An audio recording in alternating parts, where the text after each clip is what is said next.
Hello and welcome back, and welcome to James Snell. So, James is the head of research at Nearform, and he is a core contributor to Node.js. He was the runner of the Code and Learn session that got me my first, and let's be honest, only contribution to the Node core, which I'm very, very proud of, and I've still got the badge. He's on the Node Technical Steering Committee, and he used to work for IBM. And the most important fact of all is, according to one of the developers I used to work with at the BBC, he has got one of the most recognisable beards in test. Please virtually give it up for James Snell and jumping into the deep end with Piscina.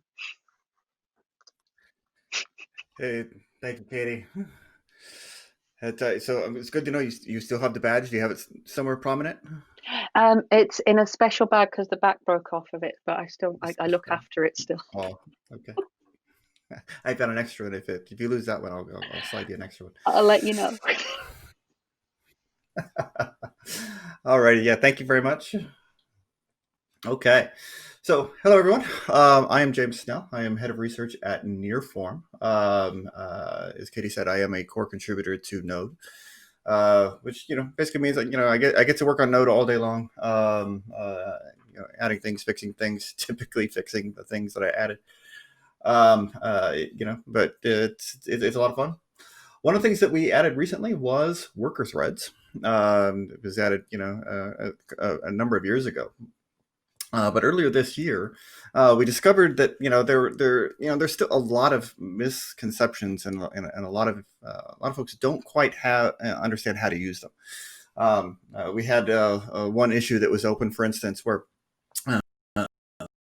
this person was like, "Well, I have this app where I'm running 2,000 worker threads at the time, and there seems to be a performance issue. It was a memory leak." And there was a legitimate bug in the code, but the thing that stuck out at me, with this issue was, why are you running 2,000 workers? Unless you have a machine that's got several thousand cores available, it's probably not something that you should be doing. Particularly if all of those are CPU bound tasks, you're going to run into all kinds of performance issues. So that issue really led to the creation of Piscina.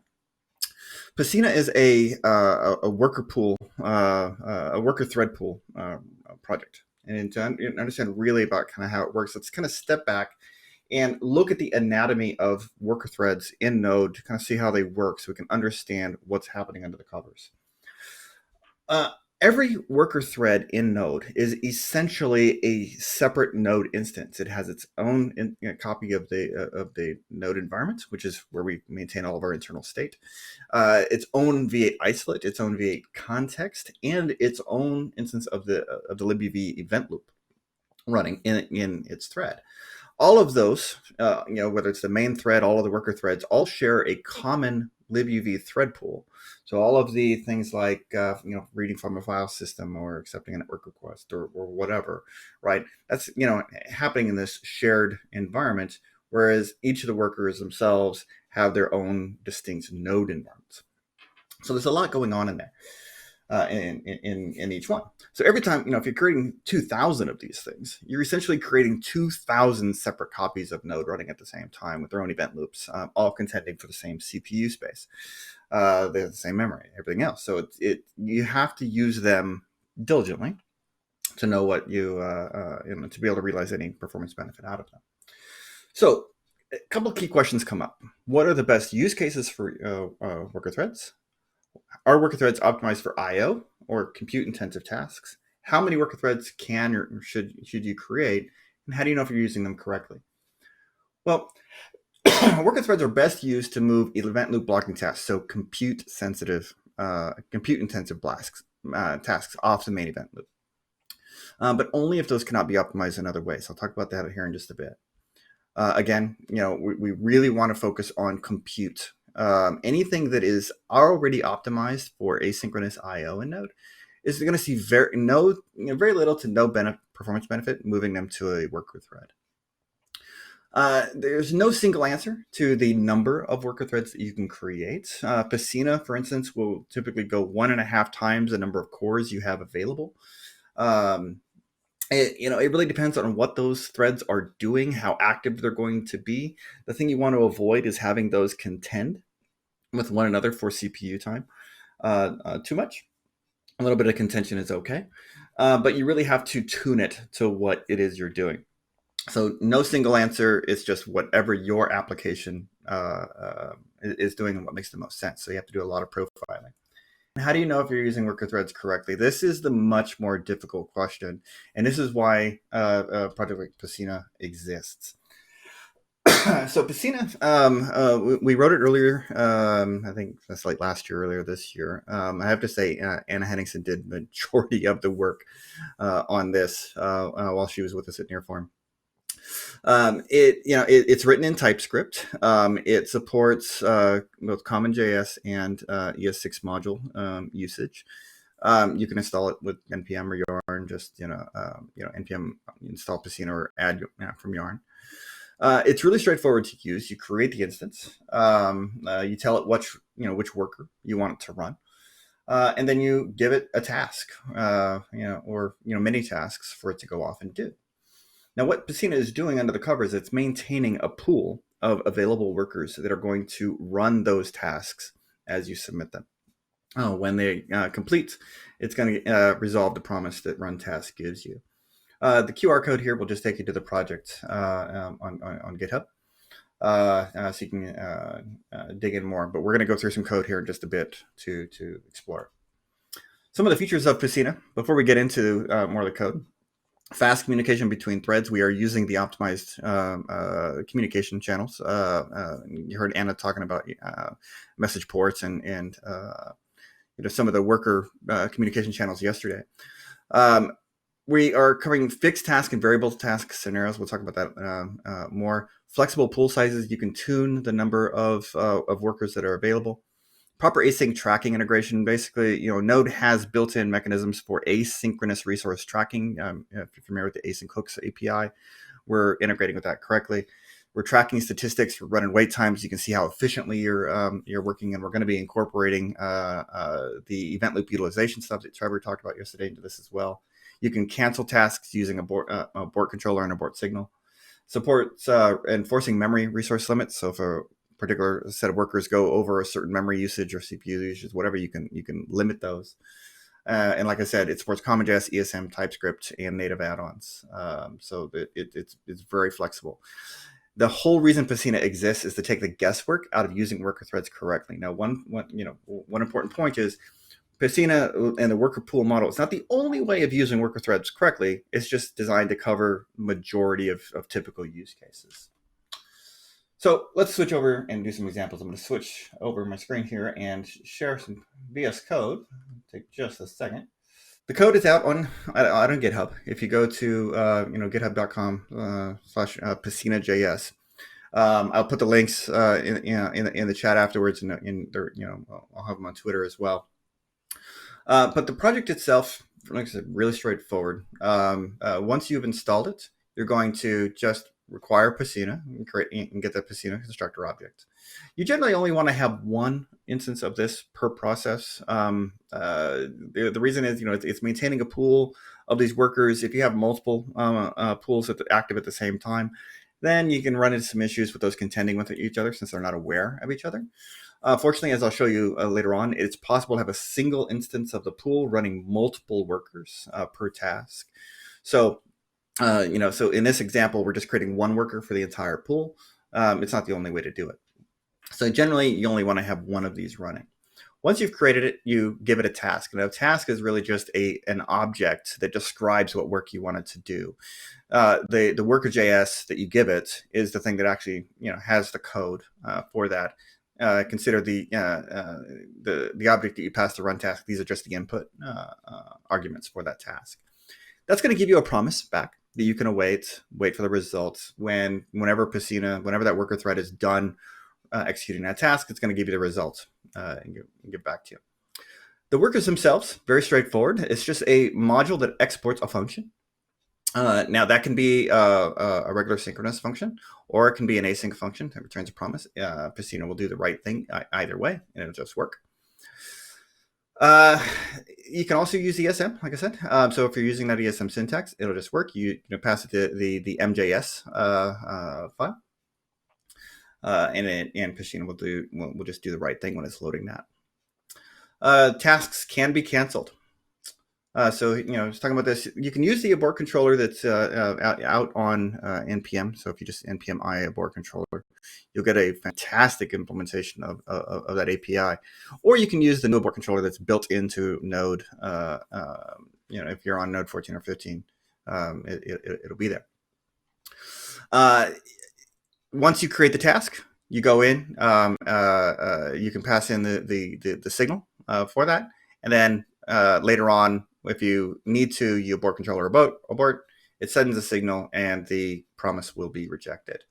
Again, this is designed to be as straightforward and simple as possible. Alternatively, any event emitter that emits an abort event may be used as the abort controller. So if you don't want to use the standard API, you can use this, do this as well.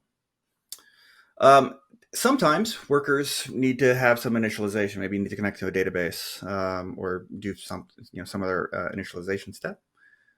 That is as simple as instead of exporting the function directly in your worker, you would export a promise, and whenever that resolves, the worker will become available for Piscina to use. Just keep in mind that Piscina will create a multiple instances of the worker. So if you are doing some initialization steps, that's going to run for each worker that is created. You can have some back pressure in there. Basically, this is Piscina will tell you when its queue is full, when its queue is empty. What you can, some other things that you can do with it there, just for monitoring how much load you're throwing into it, and you can actively monitor to see what your performance of the queue is doing, your wait times, your execution times, that kind of thing. So you can actually tune the performance of Piscina as you're using it. So let's go through some other examples here. So the repo itself has quite a few examples that are in here. We have ones that are using ES module. There's one in here that's using an API, a native add-on for implementing the Piscina worker. And with this, it really just comes down to we're pulling up the example index, which imports the native add-on. So here the worker is running, but the actual worker itself is all native C++ code that's running. So we have examples of the multiple workers. I mentioned this. So when you create an instance of Piscina, right? Typically, you would tell it which worker you want it to run. With this capability here, instead of attaching the worker implementation to the Piscina instance itself, you attach it to the task. So every task can have a separate worker JS file. So if you need to have multiple things that are going on, it'll still work. All right. Again, the API here is is intended to be as simple as possible. One of the things that is one of the advanced features in Piscina is the ability to provide your own task queue implementation. So the typical task queue, the default one that's in Piscina, is a first in, first out. As you add new tasks to it, whenever a worker becomes available, it'll just pull the next one off. In this particular case, with this example, we've created a priority task queue that allows you to specify a priority per task. And when the task queue selects the next item off, it'll look at the priority instead. So it's very flexible. It's not difficult at all to configure Piscina to use that. You have the task queue option on the Piscina constructor. You tell it which task queue you want to use, and all that does is implement a very simple API push, remove, shift for selecting or adding tasks to that queue. There is a module called Piscina Priority Queue that is out there that implements this particular example for you. Another example here, if you want to use Piscina with a server, for instance, so something like like Fastify. We actually created a Fastify plugin called Fastify Piscina that integrates Fastify with the Fastify server. so that when you register it, like I said, you should only have one version of Piscina, one instance of Piscina running per process. So when you're when you use this plugin, it registers that and just makes the Piscina available to all of your routes that are in the Fastify app. So here, once we've registered and we've told it which worker we want, we told it how many tasks per worker we want to be able to do. We give it an idle timeout, which the idle timeout is how long you want an inactive worker to be kept alive. And then from there on, we can just say fastify.run task, and it'll go off and complete the task. Now here, I'm not passing in any arguments, but we absolutely could. Now this is not, we're not going to do the actual I/O of reading the request or writing the response from within the worker. We would still do that within the main node event loop thread. But if there's any other task that we want to do, this is where we would, in that run task is where we would perform that. Now, and I'm going through this rather quickly because I want to make sure I have time to get into this example. So we have, just want to be able to show some of the benefit of using Piscina.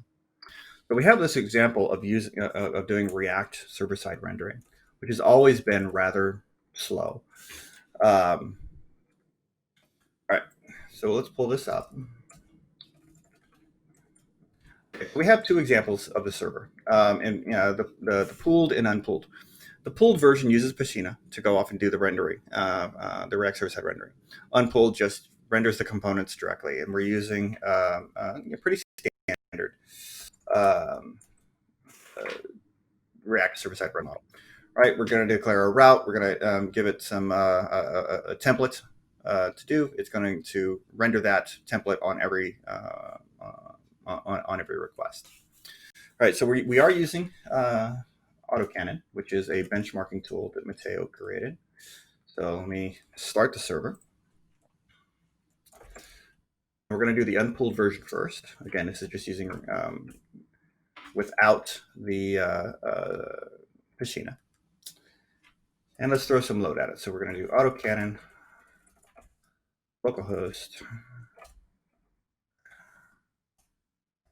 3000. Going to run a little bit of load, about 10 seconds worth at that on that server. What we're going to find in this particular example, not using Piscina, our average request per second is right around 3,400. It's not great. It's not terrible, but it's not that good either. So let's switch over to Piscina, the Piscina example, and see where we get. Again, in the Piscina example, it's doing the exact same thing, except it's doing the rendering itself in the event on the worker thread off the main node event loop. So we're going to start that one, run back over here, and let's run AutoCannon again. Let's see where we get.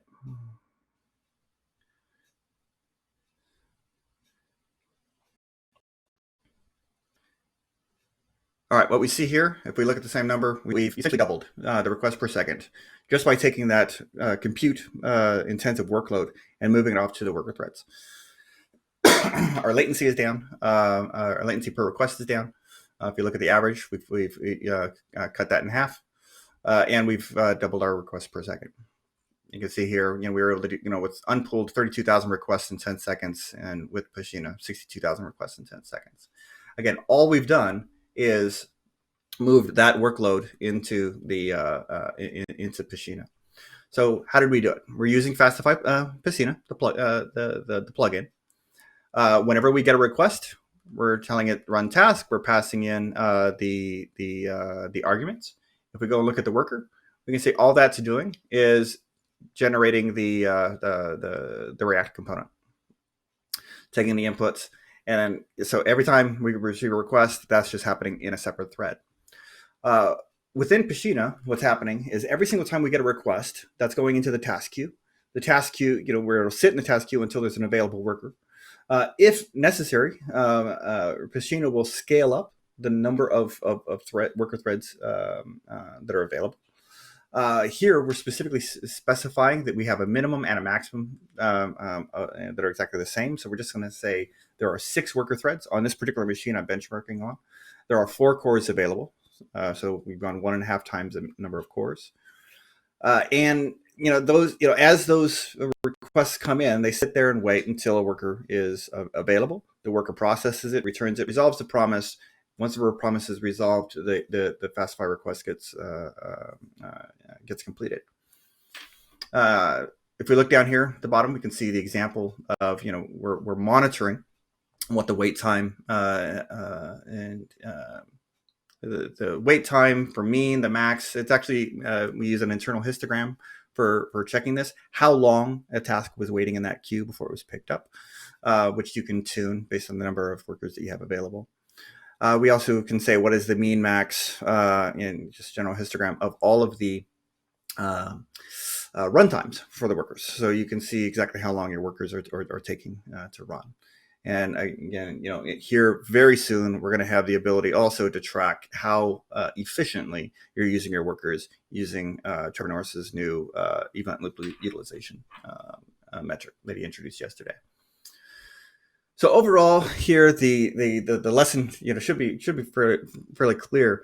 When we are doing synchronous compute intensive tasks, Piscina can have a significant performance improvement. However, what if we're not doing something that is compute intensive? So scrypt is it's a cryptographic hashing function that Node implements. It's designed to be CPU intensive, but Node already has scrypt implemented asynchronously just by default. So you can do synchronous scrypt, you can do asynchronous scrypt, and typically folks would use the asynchronous method just through the crypto API. So it's something that has already been optimized for async in Node, regardless of using worker threads or not.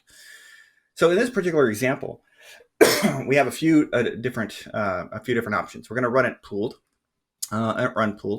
which is pooled the asynchronous version of scrypt, and then we're going to have it unpooled, so not using Piscina with the asynchronous, and we have the pooled sync and unpooled sync. So let's go in and see where that gets us. All right, so let's go back to the examples here.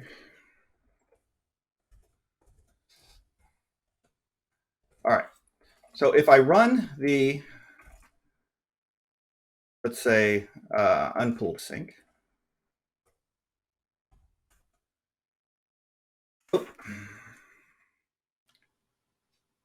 Memory limit exceeded. I'm running out of memory on this machine, but it still gives you an idea there where you're seeing that the there's event loop delay right in here. It is fairly high. Let's run the pooled comparison and see where we end up with. By the way, this particular error is from scrypt itself. It's a very resource intensive operation. Okay. So if we ignore the errors there for a second, what we see here on the event loop delay, when we run this with the Piscina pooled version, we essentially cut our event loop delay in half, running the exact same operations, the exact same times. But like I said, scrypt has already been optimized for async within Node. So let's see what happens when we run the unpooled asynchronous version. We see that the event loop delay on the version that's not using Piscina is actually pretty low. That's because the scrypt operation is already running off the main Node event loop. It's not blocking. It's still resource intensive, but it's not blocking. And if we run the pooled version of that, we'll see that there really is no change to the event loop blocking that's happening. So in this particular case, the version that of scrypt that is async, that's already optimized for asynchronous activity within Node, has no benefit from being pushed over into the worker threads into Piscina. But the synchronous version, the one that is compute intensive, that blocks the event loop, does see a significant performance improvement. So given that, we basically just answer the question, which types of workloads are workers and the worker pool model, what type of workload is it optimized for? And it really comes down to anything that is compute intensive, that blocks the event loop, cryptographic operations that are not that cannot be performed off the main event loop, server side rendering, those kinds of things. Anything that is I/O based, that is particularly asynchronous I/O based, you're really not going to see much performance benefit out of using Piscina or worker threads in general. There are some exceptions to that that we don't really have time to get into now. But for as a general rule, that's where we're at. All right. So looking at a few of the other examples, I want to make sure we have time, at least some time for questions in here. Some of these examples, you should definitely explore for yourself. With stream-in, here we take a CSV file that has about, I think, around 10,000 entries. And running the example, you can tell it how many of those entries you want to process at a time. What happens is the script will convert those into individual lines of CSV into individual JSON objects. Every single line is passed to Piscina as a task, processed. Piscina will do a little bit of work on it and then give the answer back. With this particular test, this example, you can experiment with how quickly Piscina is able to get through all of those tasks, based on whichever settings you give it. So I can run a quick example of that. All right, let's go to stream in. All right, so with this particular one, let's say the default of about 100. So as it's going through here, it's processing 100 of those items at a time. When it completes, we're seeing that it's taking about 979 milliseconds to get through the entire. And tasks are waiting an average of about 1.39 milliseconds to complete. If we bump this up to 1,000, right, we can see the impact on the actual runtime and how long tasks are taking to run. Let's do the whole 10,000 at once, or it's actually 20,000 entries in here. You can see that as you bump up the number of entries, the mean wait time for tasks sitting in the queue increases. That is just latency on completing those requests. So as we tune the number of workers that are available, the number of items that we're pushing into the queue at any given time, we can tune the performance of the worker queue itself. All right, so that's it. Okay. So we have about 20,000 items. Let's do all this all at once. We can see that it blows out the time for completion quite a bit, and the mean wait time goes up. Then if we were looking at the memory, then we could see that it was using quite a bit more memory. All right, so that's the example. That's the quick version. Let me switch back over to slides here. All right. So with that, that's the short version of Piscina. We're always happy to have more contributions, and if there's time for questions, let's have it. Okay, thank you so much, James. And you can see your enthusiasm for this topic. You just wanted to keep going, and that's great. I've got one question that I'm going to cheekily ask, because we need to keep it quick, I'm afraid. But Bjorn has asked, Yep. he saw a tweet from Matteo a while back about React.js rendering in worker threads. Did you experiment further with it, and what are your current ideas? I have not experimented much further beyond the example, just to kind of prove the point. There is quite a bit there that can be done. The challenge is really how the rendering occurs. If you look at the example, we're basically just doing it all at once. There's no streaming model for the rendering. There is a way, and I have another project that allows you to stream data back and forth between the main node process and a worker thread over a message port. And I'm working on the performance of that. But it might be a way for us to get even better performance out of the rendering. But it's just theoretical right now. Okay, well, thank you ever so much. Great talk, great topic.